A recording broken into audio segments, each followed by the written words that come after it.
This part of the program is called A City Reimagined. Peter Behrman and I, who began the September 11th Narrative and Memory Project, edited a book quite recently called After the Fall, New Yorkers Remember September 2001 and the Years That Followed. Our co-editors were Stephen Drury-Smith and Kate Ellis of Public Radio, distilling an archive of 600 stories down to 19 stories. Much to our surprise and delight, we learned a few weeks before the 10th anniversary that Indira Etwaru, executive director of the Jerome Green Performance Space, WNYC, WQXR, had decided to perform stories from the book. These stories were brilliantly adapted by the very talented Arthur Yorkins and played and is still full-scale streaming on their site. Today, we're fortunate enough to share pieces of that 44-minute performance with you in 22 minutes of excerpts. And we're really fortunate to have 3 of the people whose stories are performed with us to respond to the performance, and a family member of one of those people.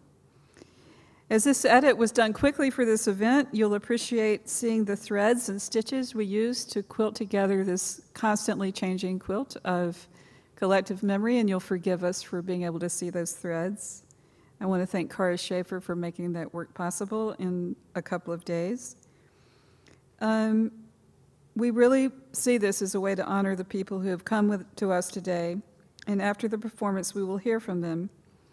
Maria Georgina Lopez Zombrano, Robert Snyder, and Elisabeth Pozzi-Thanner, who interviewed Maria Georgina Lopez Zombrano, and where's our third person, okay.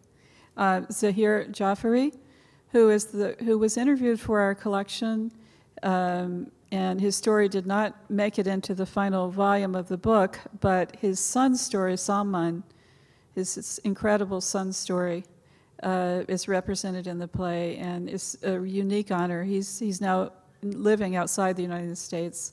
It's a unique honor to have his father here because his voice is also very important. So we'll begin.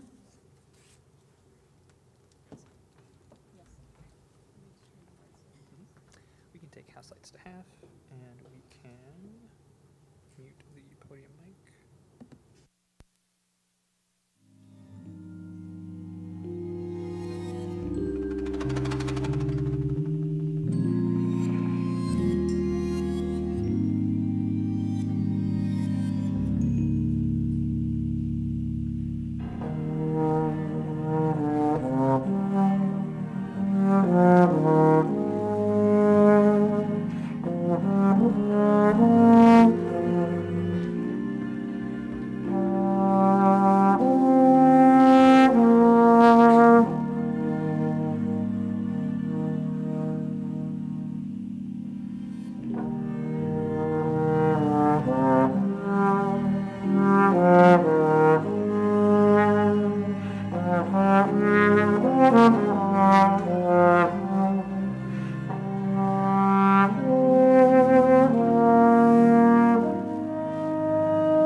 If we know anything of memory, it is fallible.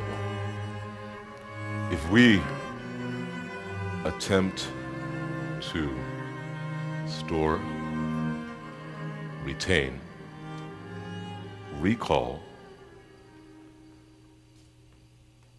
transcendental dimensions the unethical is to be found. In history, truth lies in the perspective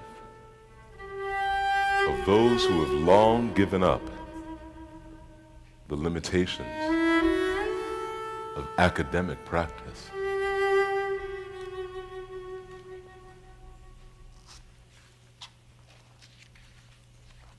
The scholarly vocation of the dead is with the living, a construction of the past enabling each moment, shaping its future. Human memory functions, fails. A collective context establishing the difference between then and now begins where? Tradition ends.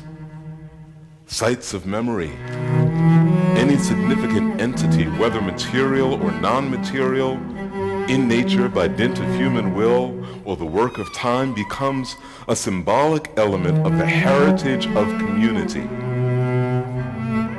Speaks to socio-cultural production, replacing our need for historical truth. These memorials, these remembrances, these monuments, artificial, deliberately fabricated, recreated, tactile, true, exist to help us. We help us in the recall.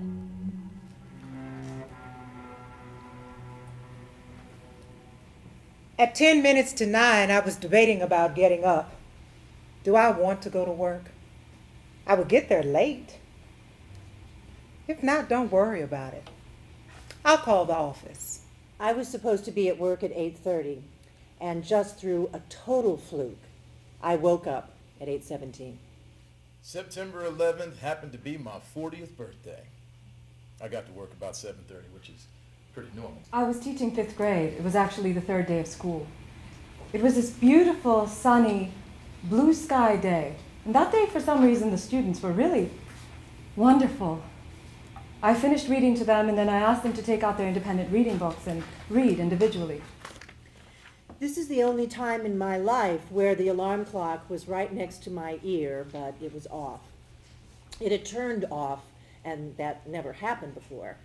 Since I live right here, my commute was literally a 2-minute walk through my courtyard and across the street, so I ran around trying to get ready.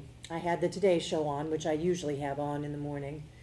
I was all ready to leave, and usually the last thing I do before I leave is flick off the TV and head out the door. So I was all set to go when the TV suddenly turned to static for an instant and then resumed its normal programming. I heard a sound which sounded like someone slamming one of the doors down the hall. Here's what's interesting.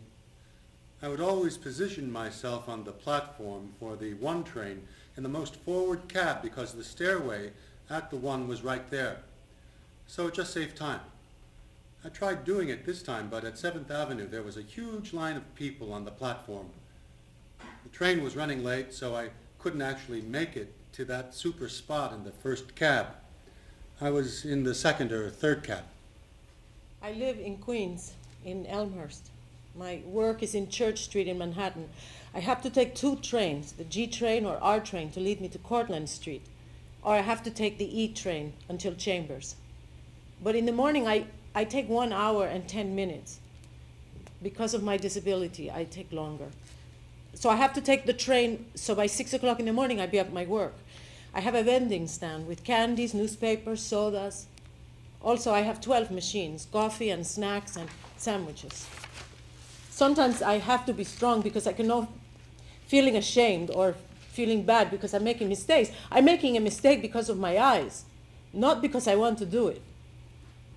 I have a friend, the name is Julio. He's also blind, but he's a good mechanic. He's helping me with the machines. Oh, September 11, I was leaving home a little bit late. The morning of 9/11 began very normally for me. My wife and I, we walked the kids over to school, dropped them off at Public School 290 on East 82nd Street, and then we headed back to the Lexington Avenue line. And on the way I said, you know, maybe I should vote later. Maybe I should vote at the end of the day. I'll get to school early. And she goes, no, if you vote at the end of the day, it's going to be too crowded, so let's vote now. So I said, okay, let's vote now. Around 14th Street, the train started running very funny. It stopped between stations. It got really, pokey. So I asked myself, what's going on? Why are we not running right? And I couldn't figure it out. Oh, and there was this very elegantly dressed guy on the train wearing a $2,000 suit with a Rolex watch, and he is fuming. And I'm sort of laughing, watching him get mad, sort of making eye contact with the guy who's across the aisle from me, as if to say, can you believe this guy is in a $2,000 suit and how angry he is that he is being delayed? Eventually, the train picks up again, and it goes further south. But then it goes to Fulton Street, and it doesn't stop, which was odd, because Fulton's a normal stop. Then it goes to Wall Street, and the squawk box on the train says something incomprehensible. So I get out, and I'm sort of disoriented for a minute, and then I walk, I make a left on Broadway, and I start thinking, I know, I'll walk up to the complex, I'll swing down to the path line like always. So I'm walking up then, and I look ahead, and I see a crowd of people standing on the east side of Broadway up across from Liberty Plaza, and I think, okay, this must be it. They must know what's going on. We were in our place at West Broadway and Murray Street. I was asleep, and my girlfriend happened to be up really early that morning. In my sleep, I heard the jet coming over our building. I get there because of my positioning. Rather than being the first person up the stairs into the shopping area, I was in this long line on the platform underneath the building. It's progressing nicely for about 15 seconds. Then, all of a sudden, there's a stampede. People running down saying, someone's been shot. Probably because I haven't had my first cup of coffee or because I couldn't care less. I'm skeptical. So I just stood my ground, and a few of us braved it and said, look, how bad can it be? I arrived work around 7:15, and I start working in my vending, put all my goods together, my candies. Then I was going to my storeroom to put my table with all the cookies I place in my vending stand when I heard a big bomb. Like there was a big moment. I don't know how you call it. Everything trembling. It sounded like it was a storm. Nobody know what happened. All my things I have on the table, they fell on the floor, like 20 boxes. We walked up and into what would be the shopping area, and it's eerie. There's no one there, and there's a very strong, acrid smell.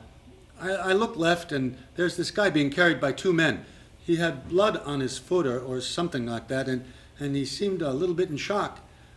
So that didn't disturb me. I was like, huh?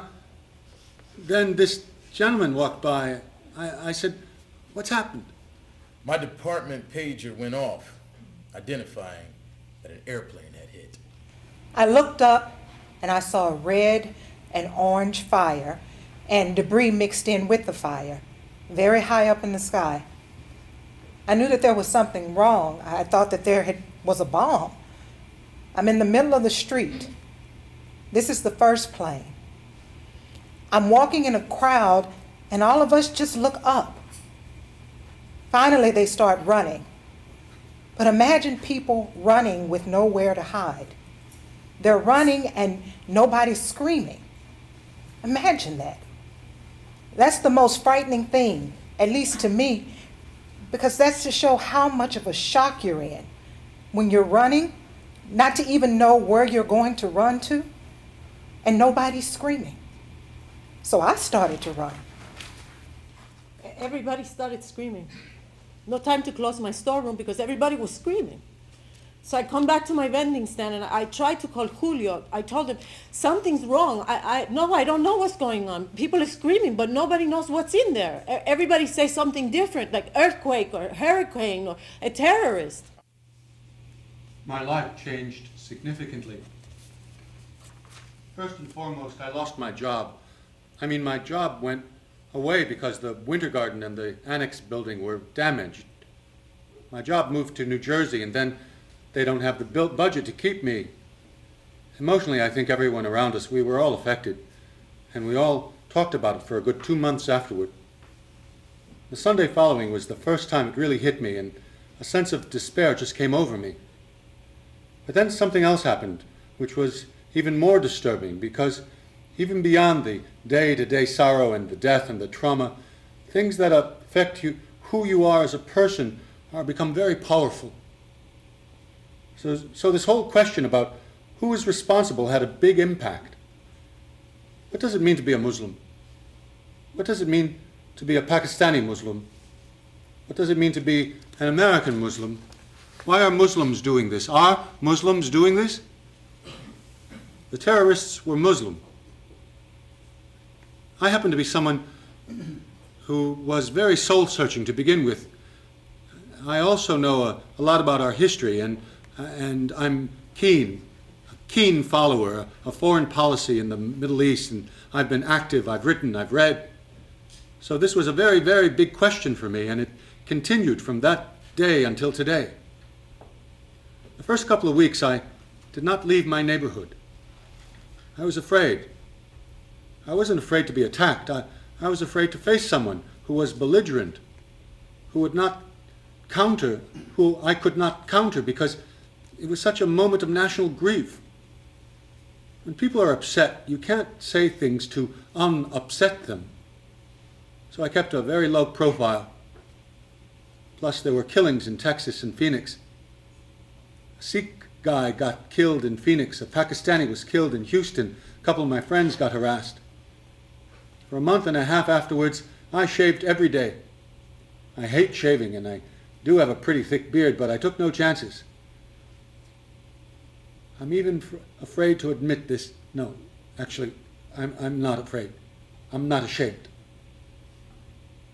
I dressed as a Yankee. I didn't wear my black leather jacket or black jeans or black shoes. I wore short shorts, my vest, my baseball cap, because I just didn't want to stand out. I had been reading very vigorously even before, by the way, so it's weird because I had been reading books about Islam. I was pissed off at us. Muslims have lost a PR battle. We have given in to fundamentalism. We don't look at all the great sort of non-practicing things in our religion. Unfortunately, we've become a religion that people associate with violence, and it's not. I want to be very clear on this. For a long time, me and about 10 million other people were haunted by the images. By the images, they fade when you don't watch them on TV. So then we were haunted by the absence of the buildings, but that too, in time, fades because the absence becomes part of the skyline also. Then you're haunted by feelings, right? Remorse, sadness, whatever. And those fade also with time because you heal. The buildings that are all around, I wonder, are they still coated somewhere by ashes from the building? The buildings that fell, that weren't washed away? And if so, does that mean that there's a piece of someone somewhere around? People have thought this place is a graveyard, and I wonder if the collective dust of 3,000 people went up in the air and dissipated over this entire 16-acre area, and then over into Jersey and into Long Island. Part of me thinks that, in some ways, everything is dusted with people's souls.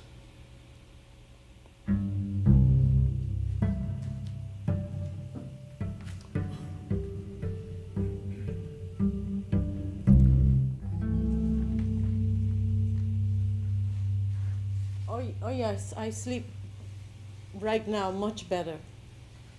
But in the beginning, for some reason, I start dreaming that I have no hands. All the time, I'm dreaming that somebody else cutting my hands. I'm dreaming with hands all the time. I'm counting some money and some hands come and take the money from me. Or that somebody come and cut my hands. I have no idea why I'm dreaming with hands. It scares me. The world is seldom black and white. It is a bunch of shades of gray. But when it's shades of gray and you yourself are impacted by it, then it poses a problem because personal loss is very black and white. What is more significant? Suffering of people here or suffering of people there? I struggle. I struggle with what I think about it intellectually. To me, a loss is a loss. Every person's loss should be equally important because it is equally painful. It's a struggle. I struggle with it. I went back to the place with a friend of mine just to look them up. And we were standing outside the door that was thrown open, and this man was having a cigarette break. He turns around and he sees me and said, "Come on in." The lady said, "We remember you." And I was worried about them because they had to go through not one firestorm, but two. For all the heroism of the uniformed workers, we cannot forget the ordinary people who were not wearing uniforms, who helped out too. I was saved by women wearing McDonald's uniforms. Those were the uniformed people who saved me.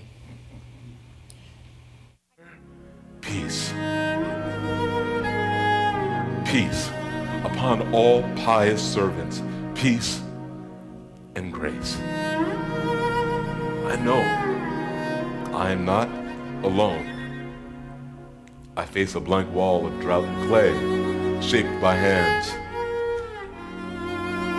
I weep breast to breast. I cry. I cry first. I cry too. I cry last. With you. Amin.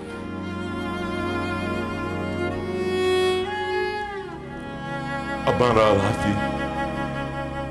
Fit asamawat. Amin. Abana alafi. Fit asamawat. Amin. Abana alafi. Fit asamawat. Amin. أبانا الذي في السماوات يقدس اسمك يأتي ملكوتك وتكن مشيئتك كما في السماء كذلك على الأرض. خبزنا كفافنا عنا اليوم واغفر لنا ذنوبنا كما نغفر نحن أيضا المذنبين إلينا ولا تدخلنا في تجربة لكن نجنا من الشرير إنك الملك والقوة والمجد إلى الأبد آمين.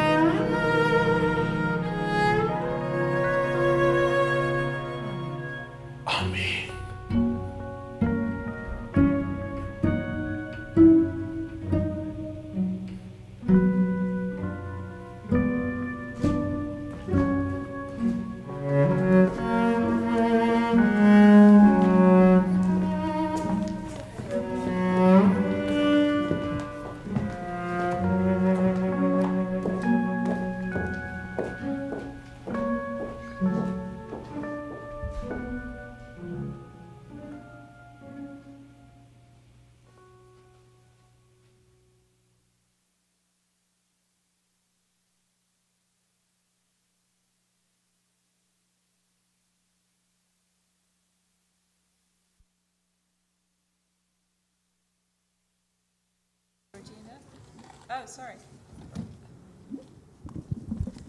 This is Maria Georgina Zombrano. At the end, this is Elisabeth Pozzi-Thanner, who was her interviewer and did a lot of interviews for us after September 11th. And before that, had interviewed for the Shoah Foundation for Visual History for many years. So one of our great colleagues. Robert Snyder, who you can read about in your program, but runs an American Studies program at Rutgers, is just one of the great New Yorkers. When I think of New Yorkers, because I don't come from here, I think of Rob. And also a teacher of journalism, of media in general, and just all-around great person. And here, Mr. Zaheer Jaffery, who works for the Port Authority, and so was involved in the day of September 11th, and whose son, Salman, was represented in the performance, and Gerry.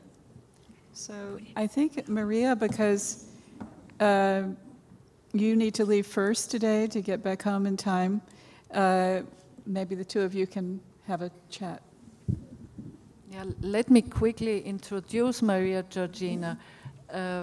She came to this country originally from Colombia when she was in her mid-20s. She used to be a teacher in Colombia, and then when she came here, like for so many new immigrants, she found work as a housekeeper and nanny, became an American citizen, and about 20 years ago, her eyesight deteriorated even further than it had been before, and so she was trained and now runs a vending stand at the post office right next to the World Trade Center. And that's how I found her and how we continue to have a friendship together. Maria, you just listened to the performance that we both attended. How was that for you to hear your own voice by somebody else? Well, I start getting excited again. I am sorry, because for me, it was a terrible experience, and to listening to the lady, to review all the things happened that day, is quite made me so sad. It made me cry, and I'm sorry. No problem. So should have brought Kleenex for all of us. If you would be more comfortable with somebody else starting to talk? No, you're okay? Are you okay now? Oh, okay, good. Well, we all have these tears and feelings of sadness. My students always ask me, what happens when somebody cries? And I say, why do you ask? Everybody cries. So it's a very sad event. So how was the performance? How was it to hear your own voice by that somebody is else? why I get it. So exciting, the lady so beautiful. Repeat the history again. That happened whenever the lady said that was what happened with me. That experience was terrible, and especially because I can't see. So listening to the people screaming the way the lady said, listening to the people are running, for me was more scary than anybody else. Because I feel lonely, I feel like probably I make problems to another people around me, helpless. But I remember you were helpless, but you also helped somebody. Do you want to tell that story? Yes. What happened? Was a story. The lady had a little baby, like 2 years old, and the nursery school was in front in World Trade Center. And they have a big truck, and they moving the children between the World Trade Center and another school that they haven't. Another succursal they haven't in Church Street, I don't know where. So this lady can say, Maria, can I have your telephone? I need to speak with my husband because my baby was there. So I say, of course. I give it to her, and she called her husband, and her husband said, yes, our baby is there. So the lady immediately fall into the floor and start screaming and cry. And the only thing I could go and get a big bowl of water and put it on top of her and give it to her, but she was not be able to drink the water, and she was trembling, and she was shaking and screaming and crying. So me and Walio, two ladies, I call my angels, come to my bed and say, Maria, come, terroristas are here. The lady was on the floor, and they hold the lady, and they hold me, and they say, come on, you fold your cane, and we have to run. You cannot stay here. Terrorists are here. They don't let me take my wallet. They don't take me my bag. We leave everything open. My drawers, my vending, all my things, and we go out until the corner. When I found in the corner a police say, it's a terrorist here, you cannot run anywhere. And I say, no, let me go inside because I have my things there. They say, no, you cannot go there. You have to run. And you have to run all like to Broadway, not run to West Broadway, not run to Broadway, all for Church Street. And the ladies take one lady for one arm and the other lady for the other arm. I so scared and so trembling because I hear too many ambulances. I hear the fire engineers. I hear people screaming. The telephone doesn't work. And I say, my God, where am I going now? What can I do? I have no money in my hand. I cannot call my husband because no money, no telephone. I was panicking. And we stopped in Canal Street.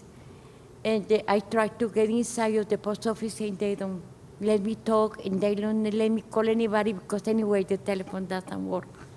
We walk one block more, and we stop, and the lady say, well, Maria, we have to go. I had to go to Staten Island, and the other lady, I don't know, she has to go to another place. What we can do with you? By miraculous, a lady come and say, oh my God, you're working in the building. What happened in the building? And say, terrorists. Terrorists are around here, and we had to run. And we don't know what we can do with Maria. And the lady said, where do you live? And I say, I live in Queens. Say, don't worry. I bring you to Queens because I live in Queens. And I hold her hand, she hold my arm, and we walk and walk and walk until we get to 14th Street. In 14th Street, they say we could take the train. No trains. We had to go more and more. And I asked the lady where we are. She said in 14th Street. Don't worry, Maria, I bring you home. And if she asked me where I live, I know I live in Queens, but I forgot. I forgot where I live. I forgot my telephone number. I forgot everything. And I asked her, why too many noises? Why too many cars? And she said, it's fire, engineers, it's ambulance, because too many people die. Well, we go there until 59. And 59, they said we could take the train there. No, no trains. We had to walk all the way the beach until I get home. But in the middle of the bridge, the bus stopped, and the man told the lady to bring me into the bus and drive me like 5 blocks. When I get until the end of the Queens Bridge, I go with her until Roosevelt Avenue. And Roosevelt Avenue say, Maria, where do you live? No, you leave me here and I could go because I forgot where I live. She said, no, I'm going to call my father. And my father asked, where do you live? What is the name of your husband? And we say, and the lady gets connected with the father gets connected with my husband gives it the address, and he brings me home. This is the way I go home, but I suffer so much. And took you how long to get back to your vending stand? How long from my vending stand? We arrived home around 2 o'clock. No, but you were out of work. I after was that, out right? of work for 3 years. I started September 11, and I started working 2004 and August 1st to the same vending stand. And you're back there again? And still. Yes, I start again in the same vending stand. The Boston property is the owner of the building, and they built a beautiful vending stand. You are very welcome there. It's a beautiful place. Yeah, go and visit her. It's right in the lobby of the post office. The post office on Church Street. What was it like on the 10th anniversary? And how was it for you on the 10th anniversary? Oh, in the 10th anniversary, I was strong enough. And many people ask me, how you feel it? That tomorrow is September 11. I'm okay. I feel better because I'm working now, and I have a good health, and everything is beautiful, and I have too many angels around me, too many people who help me. I'm so happy now. That day I was very fragile, and that day I was very worried because, you know, too many comments, I hear too many people, I hear too many people around the building. Yeah, I feel very cranky that day. Thank you so much, Maria, for telling us again.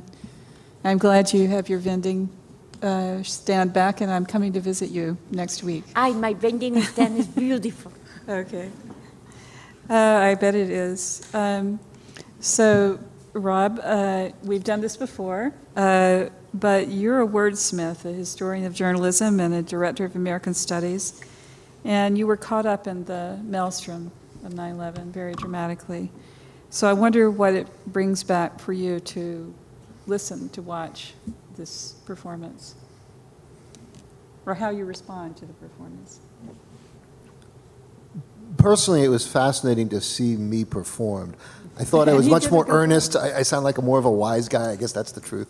I also was fascinated to see how the performer picked up my patterns of speech without ever hearing them recorded. He read them, and he told me later that the patterns of speech on the printed page are as revealing of who you are as the fingerprint. And I'd never guessed that before. But what moved me most about the play and watching the play was actually the play for me stopped at the moment when the final catastrophe of that morning was over.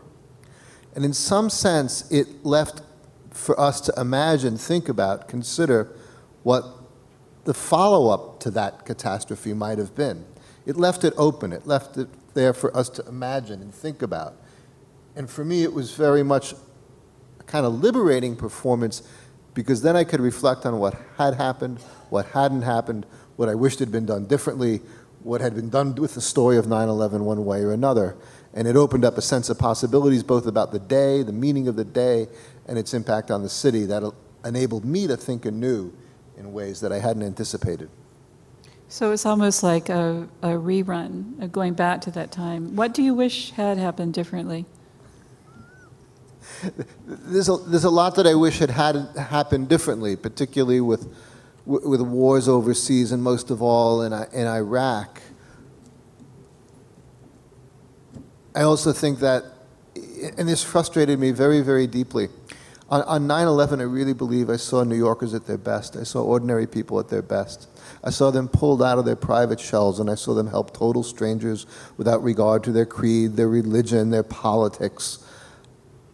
And that was bound to come to an end. That's the unity of people trapped in a foxhole.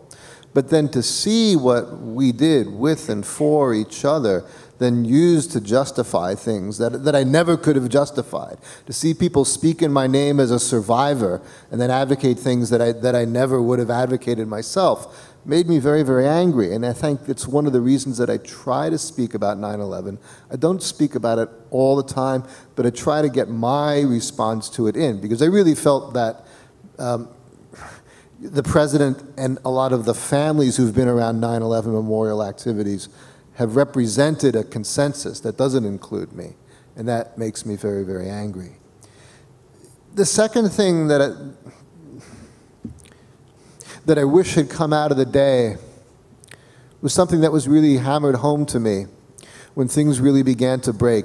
You know, within a few days, I'll never forget, there was a page in the Daily News, and it showed, in journalism it's called a truck. One page is devoted entirely to a picture, and the facing page on the right is to text.